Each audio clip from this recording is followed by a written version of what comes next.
Olá, sejam bem-vindos a mais um Economia SC Podcast em parceria com o Instituto Gene e Centro de Inovação Blumenau. Eu sou Ana Paula Dalck, fundadora do portal e host do episódio. Olá, eu sou Giovana, sou assessora de imprensa aqui do Centro de Inovação Blumenau e também do Gene. Obrigada, Ana, pela companhia. Então, temos companhia aí de host, né? Eu e Giovana vamos estar conduzindo o episódio que hoje é com a Ana Bilbao, que é sócia da Serumar e também doutoranda pelo Instituto Nacional de Propriedade Intelectual. Seja bem-vindo ao episódio. Bom dia, muito obrigada pelo convite.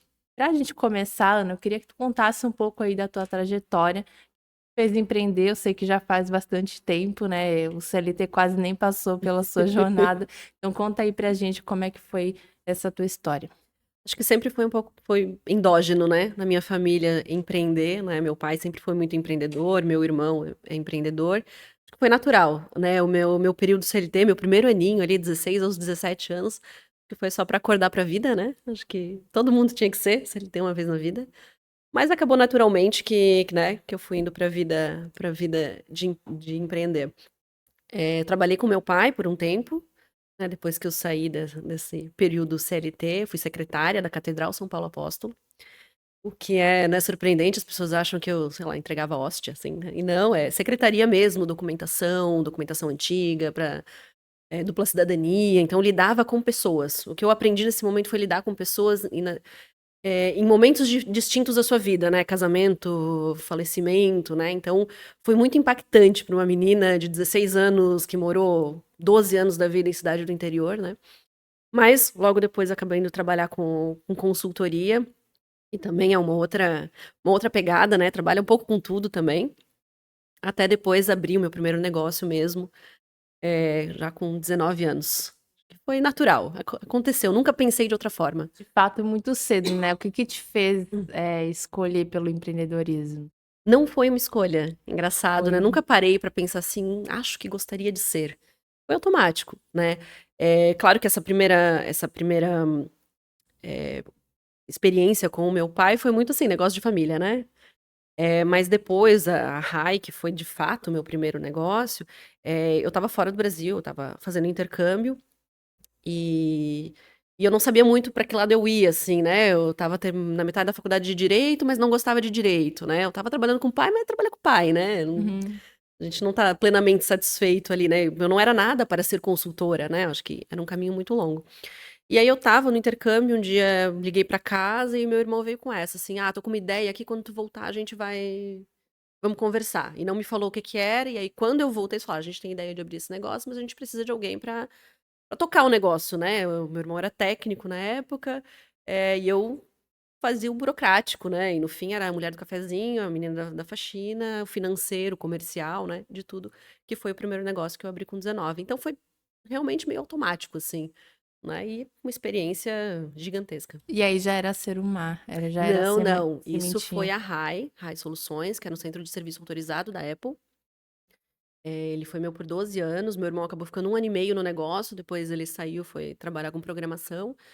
E eu toquei o negócio até 2000 e... Nossa, perdi.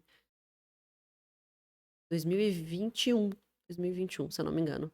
E aí, nesse meio tempo, eu entrei na Serumar em 2015, né? Então, eu fiquei com as duas empresas simultaneamente, né, gerindo as duas empresas, até que chegou um momento em que realmente eu me apaixonei por propriedade intelectual, assim, de um jeito instantâneo, assim, foi muito legal. E chegou um momento em que eu precisava realmente focar em alguma coisa, né? A gente acha que é super heroína, né? Que consegue fazer tudo, mas no fim a gente tá enlouquecendo, né? O teu doutorado justamente é nessa área, né? Justamente nessa área. Porque eu entrei na Serumar tendo só minha graduação em Direito, né? Mas como eu entrei na Serumar, na verdade, por participar de núcleos de jovens empresários na ACIB, eu era coordenadora do núcleo.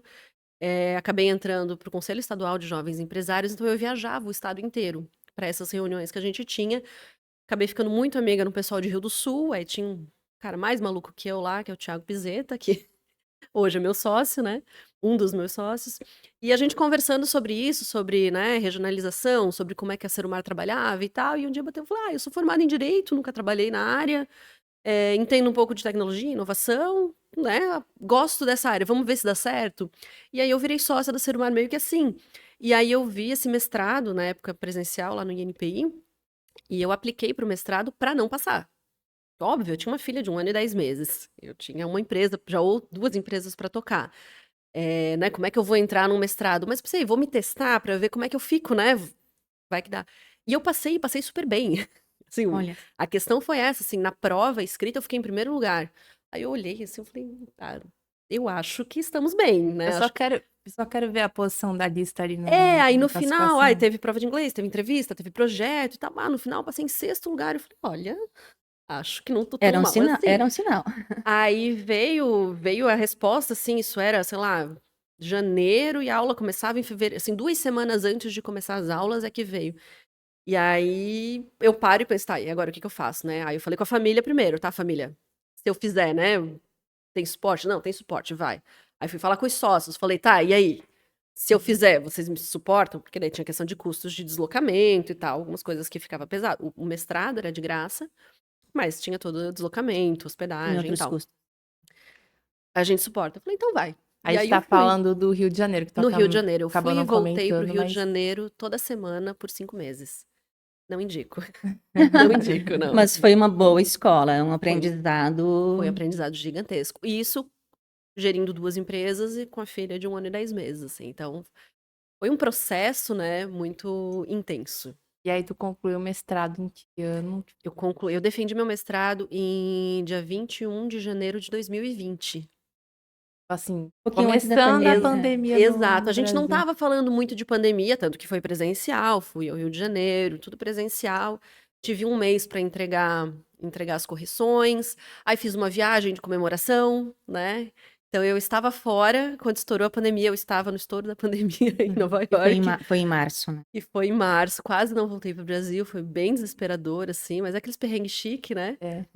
Mas foi, e aí voltei e fiquei isolada, assim. Então foi todo aquele processo também de o que que se faz com as empresas né, uma empresa que lidava com o público direto, né? Então eu tinha uma loja, né, que ficou fechada por 2 semanas, depois a gente teve que se adequar a todas as regras, assim, entender de botar um balcão na porta, assim, para ninguém entrar. Foi bem estranho. E com a Serumar, né, foi um desespero inicial do não vai acontecer mais nada, a gente nunca mais vai vender, por um boom de propriedade intelectual, porque num momento de restrição de tudo, não dá nem para segmentar a restrição, foi uma restrição de tudo, o conhecimento ele passou a ser mais valorizado. Então, num primeiro momento, óbvio que decaiu o faturamento, decaiu vendas, né, venda de serviço, porque todo mundo estava meio preocupado. Para depois ter um crescimento exponencial por conta da valorização do intangível. Então, acho que foi aí que para mim bateu, assim, nossa, é com isso que eu quero dar. Tanto que hoje, essa é a minha linha de pesquisa do doutorado, são as inovações durante o período de pandemia. O que que veio de inovação? Inovação frugal, que é a minha linha de pesquisa em inovação. Inovação do tipo frugal são inovações em contextos restritivos, seja lá qual restrição for, para resolver problemas de saúde especificamente, que era o nosso grande problema. Como é que tu faz se eu tenho dinheiro, mas não chega respirador, mas não vem insumo, mas eu não tenho pessoal, as pessoas não podem mudar de uma cidade para outra, como é que as pessoas sobrevivem nisso? Então eu tô bem empolgada porque eu acho que vai ter um resultado muito bom. Quando você defende? Eu tenho até final de 2027. Eu tô na Tem dois. metade. Eu tô terminando as disciplinas agora. E é por isso que eu entrei no doutorado, porque ele passou a ser online, né, por conta da pandemia. Então eu ia esperar, eu tinha prometido para todo mundo que eu ia ficar quieta, que eu ia Tu já emendou logo segurar. depois. Foi 2 anos. 2 anos. Eu apliquei em 2022 e eu comecei em 2023. Eu tinha falado, não, vou ficar quieta, não vou fazer. Mas assim, tava online, gente. Né? Tava online. Tudo mais prático. Estudar, adoro estudar. Vamos estudar mais um pouquinho, assim. Tanto que eu nem comecei a tese ainda. Eu tenho esse levantamento de dados e tal, mas a tese eu ainda não comecei a escrever. Hoje eu só faço disciplinas, que são sensacionais, professores ótimos. Eu estudo com examinadores do INPI, com pessoas que trabalham no INPI. Então, pro meu trabalho, eu não consigo nenhuma fila especial, nada, né? Não tem diferença nos exames, mas conhecer pessoas e conversar com as pessoas que tomam as decisões do teu dia a dia, entende que eles são gente como a gente, que eles têm dias bons, têm dias ruins, bate uns desesperos, a gente manda uma mensagem, tipo, meu Deus, o que que eu faço, né? Sempre ajuda, né? O networking, obviamente, ele é muito importante. Então, acabei fazendo, estamos ali no doutorado. Boa Sim. sorte. Ainda não enlouqueci. E de uma Hum. maneira mais didática, né, para a gente entender e também para quem não entende esse universo de propriedade Pois intelectual. é. Conta um pouco pra gente o que que ele abraça, né, e por que que o assunto é tão importante, principalmente aí pós-pandemia, né? Pois é. Gosto de resumir propriedade intelectual em tudo que não dá para tocar, mas vale dinheiro, né? É a valorização do conhecimento. E a gente está num mundo aqui de inovação, né? Ah, eu inovo e tal. Beleza, mas o que que é teu? O que que de fato é o teu diferencial? O que de fato é exclusivo teu? Por que que eu te contrato em vez de contratar outro? Por que que a tua solução ela é tão inovadora? E tudo parte da burocracia. Querendo ou não, a gente não pode fugir dessa burocracia. Mas, claro, burocracia pela burocracia, ela se torna inútil. A propriedade intelectual ela é um guarda-chuva de direitos, um guarda-chuva de processos que protegem o conhecimento. Então, a gente começa lá em direito do autor, que é, eu tirei uma foto, eu escrevi uma reportagem, né, eu gerei um conteúdo, esse conteúdo ele é meu, eu tenho um direito sobre ele, né? Existem níveis, né? Óbvio que o plágio ele é proibido, né? Como é que a gente foge do plágio? A gente indica o autor. Então, o autor ganhou alguma coisa com isso? Não, ele ganhou reconhecimento, né? Então, tu trabalha no reconhecimento, ok. Mas a gente tem direitos de propriedade industrial, e aí difere um pouco o guarda-chuva gigante, a propriedade intelectual, né? E a gente tem direitos de autor, e a gente tem os direitos de propriedade industrial, que daí sim é marcas, patentes, desenhos industriais, topografia de circuito integrado, direito sui generis, e vai, né? Dá para entrar em muita coisa. O mais conhecido é marcas e patentes, né? As pessoas Hum. resumem muito para marcas e patentes, mas são os mais conhecidos, né? As marcas, por serem marcas, né? Mas as patentes por serem a proteção da inovação. E todo o sistema de propriedade intelectual ele é feito para desenvolvimento tecnológico, pensando em desenvolvimento tecnológico. Então é uma troca, né? Eu te entrego o meu conhecimento e tu me entregas uma exclusividade. Então tem tudo a ver com estratégia. O que que eu quero entregar para o mercado? O quanto eu quero garantir essa minha exclusividade? Para onde eu vou? É uma pergunta que me fazem assim, não, mas eu vou guardar segredo, segredo industrial. Segredo industrial é uma estratégia extremamente arriscada, mas é uma estratégia. Ah, mas eu vou exportar, e para exportar eu vou fazer uma joint venture com uma empresa que pediu para eu abrir dados. Como é que tu vai proteger isso e dizer que é teu? Então, tudo é muito pensado num processo de médio e longo prazo. A marca, né? Eu estava ontem conversando sobre o caso da Kibon, né? Eu tenho uma sócia minha que está fazendo um tour pela Europa, e em cada país que ela vai, ela tira foto da Kibon lá. Cada país tem um nome diferente, porque é uma estratégia de marca nesses países. Como é que tu faz essa proteção? Vai ser uma marca para o mundo inteiro? Não vai? Será que é porque naquele país já tinha essa marca registrada? A gente tem casos, né, de América Latina, por exemplo, em que é preciso mudar de marca, não porque é uma estratégia da empresa, mas porque já tem uma marca registrada lá. A gente É, tem até o caso da própria Meta, né, que rolou há um tempo atrás, tem uma está empresa rolando aqui ainda, Rio Grande do né? Sul, e aí a Meta americana não Exato, pode. exato. O caso do iPhone da Gradiente, né, em É. relação ao iPhone da Apple. Tudo isso é uma questão de se pensar em risco, né? É claro que a gente está dentro do direito. O direito é interpretativo, né? O que pode, o que não pode. A lei, ela tá ali. E por muito tempo, eu fui muito letra da lei. Não, tá falando isso, é isso. Até o momento que eu entendi, não, mas calma. Mas e se isso for para o judiciário, né? Esses tempos teve até um caso, eu não posso falar, mas né, muito comentado aqui na cidade de Blumenau, que vieram pedir minha opinião, né, profissional. É, e aí eu falei, olha, se for porque existia um parecer que falava uma coisa. Eu falei, o parecer não está incorreto. A letra da lei é essa, a lei fala exatamente isso. Entretanto, as decisões do INPI estão vindo assim, o manual de marcas fala assim, e se isso chegar ao judiciário, e vai chegar ao judiciário, o judiciário tende a decidir desta forma por conta de X, Y e Z. Batata, não deu 2 semanas, né? Veio uma tutela de urgência com uma ordem baseado nisso. Então, não é só olhar a lei, a gente tem que olhar o que está acontecendo ao redor e quais são as decisões. Então, quando. É, é claro que a gente vai abrir um negócio agora, novíssimo. Estou criando uma marca. É claro que a gente vai tentar fugir de marcas que já existem e tal. Mas vem muita gente que me liga desesperada assim, ai, mas eu uso a minha marca há 10 anos e me ligaram dizendo que eu tenho que parar de usar ou eu tenho que registrar, porque senão eu vou ter que parar. Calma, gente. Né? Acho que esse guarda-chuva que eu falo da propriedade intelectual, ele é tão abrangente que ele entra, inclusive, o direito da concorrência desleal, que é muito bom no Brasil. Assim, o fato de eu usar mais tempo, de eu já ter clientes que me reconhecem, de eu já ter investido nisso, me dá uma salvaguarda. É claro que fazer o registro é bom, é claro que fazer o registro elimina Importante, não, né? importantíssimo. Ele é assim, é a discussão do eu uso há tanto tempo, olhe para mim, ou eu tenho um documento que diz daqui para frente a gente discute. É muito melhor. Então ele é preventivo, mas ele Não, não é a eu única sou ferramenta. um caso desse tipo de acontecimento, porque quando eu criei Economia C foi exatamente assim, a gente gostava muito do nome, era o nome que era o guarda-chuva de tudo que a gente queria falar, só que já existia um portal chamado Economia C, só que estava desativado há anos. E aí a gente foi pro INPI e não tinha um registro de marca, então a gente basicamente comprou o registro, né, fez todo o processo e hoje é nosso. Se eles quiserem reativar lá atrás, né, aquele canal que existia há muitos anos, não dá mais, né, porque a gente tá com Vai respaldo caber aí. discussão, mas na discussão ela começa dizendo assim: beleza, você tinha o uso, mas eu tenho registro. É, Né? Então, hoje, por exemplo, o judiciário, em decisões similares, né? Alguém tem uso anterior, mas alguém fez todo o processo, tem um tempo de uso, está usando licitamente, ele tende a decidir pela coexistência, por exemplo. Então tá, continua ali. Mas vocês também, ninguém proíbe ninguém, por exemplo. Tudo depende do caso, tem que ver, sim, né, o sim, quanto sim. usava, né? Mas isso está acontecendo, porque ele não está pendendo para um lado nem para o outro. Está dizendo assim, não se matem, mercado regula, né? O judiciário gosta muito de jogar para o mercado regula, né? Então é isso, claro que tem que se olhar. Assim como eu já vi casos, por exemplo, de pessoas comprando marcas que não precisavam ser compradas.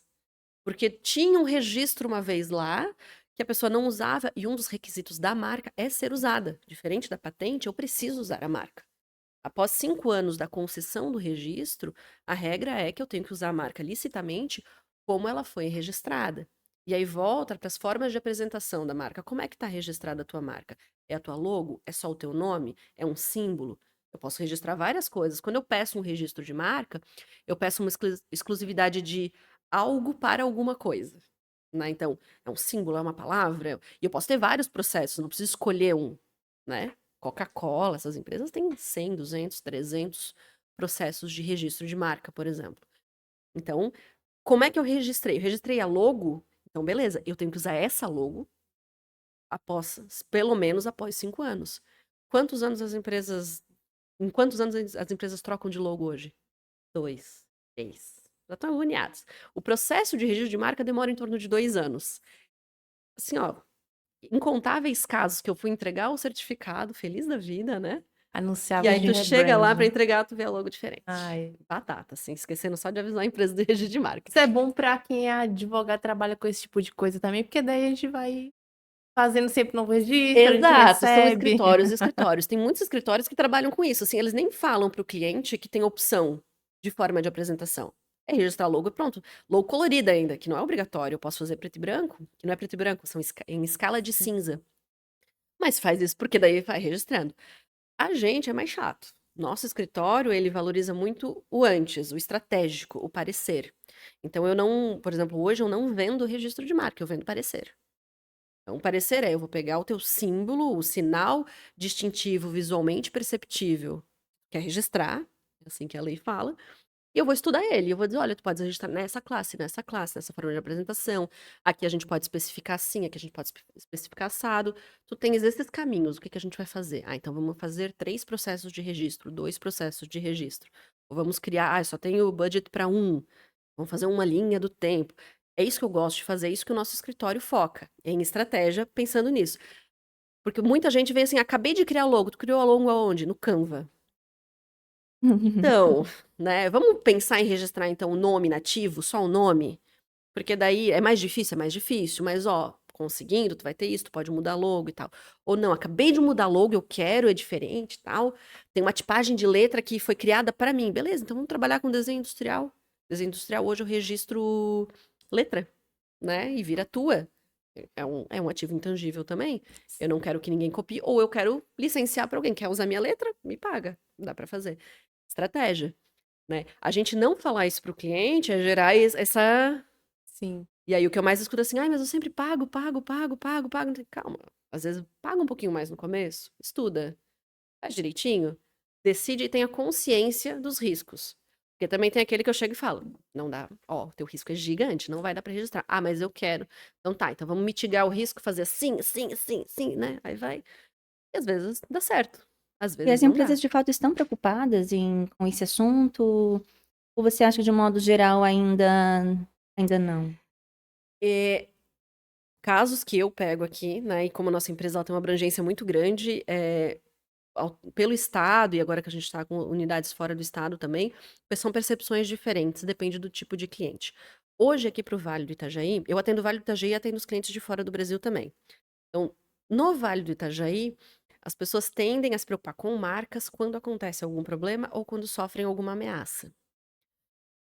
Muitos me procuram no início da operação, mas fogem por conta do investimento, né? E aí é uma deturpação de valores, e eu digo no valor não no sentido monetário, valores de empresa, que me dói um pouco, porque assim, startups, por exemplo, tendem a né, usar o seu dinheiro para fazer um monte de firula, mas não para proteger a marca. Por quê? Ah, porque eu não sei se eu vou estar durando daqui a 2 anos. Tem O isso, setup né? é bem isso, né? A coisa é Não sei bem. se eu vou estar, eu não sei se eu existo, não sei se vale a pena. E aí cresce, cresce, cresce, cresce, cresce, e aí acontece algum problema com a marca, e aí vai ter que se discutir. Ah, ou às vezes até mudar, né? Ou às vezes, Totalmente. às vezes é muito mais barato mudar. Então, essa é a tendência. Eu falo dos clientes fora do Brasil porque hoje o meu papel é relacionamento com escritórios internacionais. Então, o que vem de fora do Brasil para mim, normalmente vem via escritório, tipo uma Serumar em outro país. E esses clientes eu só discuto estratégia. Eu não preciso discutir importância da API, importância de A registro, visão é outra. porque é uma visão completamente diferente. Então, ali, assim, eu sei o que eu tenho que fazer. Ana, tá. Eu quero fazer para isso, como é que tá e tal. A gente discute, faz, resolve, protocola. Entende? Outra cabeça, outra discussão, né? A gente fala de marca, mas eu trabalho muito com patentes. Patentes tem a questão de reivindicações, tem questão de fila prioritária, a gente tem várias coisas. Eu não preciso falar da importância da patente, né? Aqui no meu cliente aqui do Vale do Itajaí ai, mas não serve para nada, no Brasil nada funciona, ai, mas vai demorar, e demora, né? Então é outra pegada. Você comentou que vocês têm várias unidades pelo estado. São quantas ao todo? Hoje no estado de Santa Catarina são 7, 8, ó, já perdi. São 8, e daí tu 8. comentou que tinha mais 2. Isso, 8 unidades. E temos agora em Palmas, no Tocantins, e em Curitiba, no Paraná, fresquinha. Acabou de abrir. De abrir. Acabou Dá de pra sair abrir. uma notícia lá no Economia BR, a gente abriu lá também. Olha só. Quinta-feira eu tô indo pra lá.